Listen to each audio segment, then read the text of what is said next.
All right, Crush, keep it on sleep for Tuesday. Today we're going to talk about building a good habit to sleep. This is probably the hardest thing to do. Definitely the hardest thing to get yourself into that habit. We need a habit being when your body knows it's supposed to go to sleep at a certain time, you go to sleep at that time. You establish that routine. It might take weeks. It might literally take weeks to establish this. You might say, well, I have to get up every day to go to work at 6 p.m. or 6 a.m.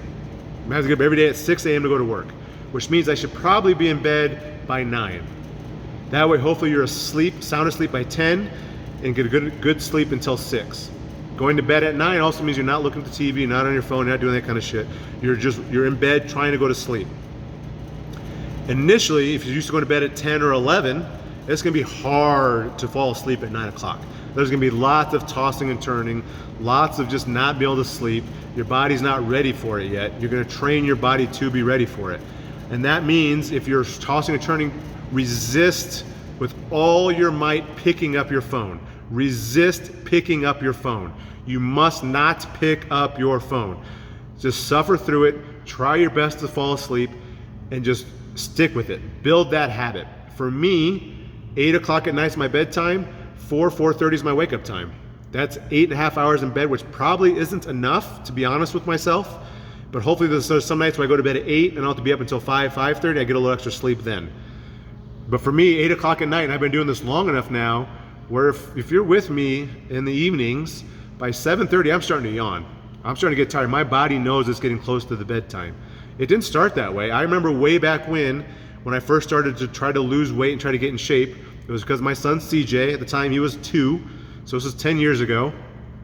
I went to the gym in the afternoons only. I went to the gym, I went to work, went to the gym, and back then I wasn't really, but anyway, long story short, I was going to the gym in the afternoon.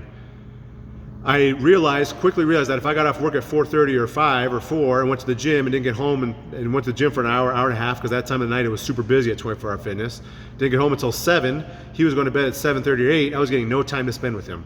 So I finally made the realization that for me, the only time I'd be able to work out and make time for myself was to come in the mornings. And I used to never think I'd be a morning person working out. I tried it maybe a small handful of times prior to that, and it was terrible. Terrible. I hated waking up that early.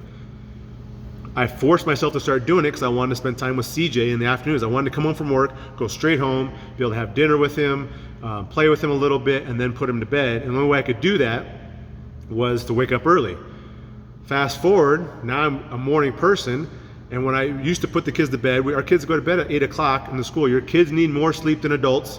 Kids need 10 to 12 hours of sleep. Don't do your kids disservice by only getting them 7 or 8 hours of sleep at night. That is doing them a terrible disservice. Another whole tangent there. But, so I would put CJ to bed at 7:30. Well, now I might as well go to bed. It's better than sitting around watching this. TV sucks. Don't watch the TV. There's no good shows worth watching on TV. Put them all to sleep. You don't need to watch any TV. Maybe pick a couple really good shows and watch those, but not before you go to bed. Find time on the weekends to Netflix those or whatever and watch those. But when your kids go to bed at 8 o'clock or whatever time they go to bed, you go to bed. And then you need less sleep than them. You'll probably wake up a little earlier, you can get your workout in, etc. And then you start to build those habits. And it takes a while. Fast forward 10 years from me now, 10 and a half years or more, now that's just my habit, that's the way it is. But it took a while to get there. Build those habits, be diligent, do it for yourself, do it for your health, do it to fight off those illnesses, to make yourself a stronger individual, build those habits. That's your sleep topic today. Build a good window and build it. And make that window big enough where you get 8 hours. So probably a 9-hour window to try to get those 8 hours of sleep. Today, we're gonna remix. There's a workout we did not too long ago, really, only a couple weeks ago. It was the 20 rounds of 30 squats. It was 10 rounds, 30 squats, 15 push-ups or 20 push-ups, 10 sit-ups, and then you ran 100 meters. Everybody kind of remembers that one, it took a long time. Well, during that day, I kind of thought it'd be kind of fun to do it in a 20-round version and cut the reps in half. So we're gonna remix it and see if it's any better. It's gonna be 20 rounds of 15 squats, 10 push-ups, 5 sit-ups, 1 wall walk, and a 50-meter shuttle run. I'll set up shuttles or cones in the back, and you'll run 25 meters down and 25 meters back. So you go out the back door, start at one cone, run, and back. And that'll be your 50 meters for the run. 20 rounds of that. I think the 10 rounds one took people in excess of 30 minutes.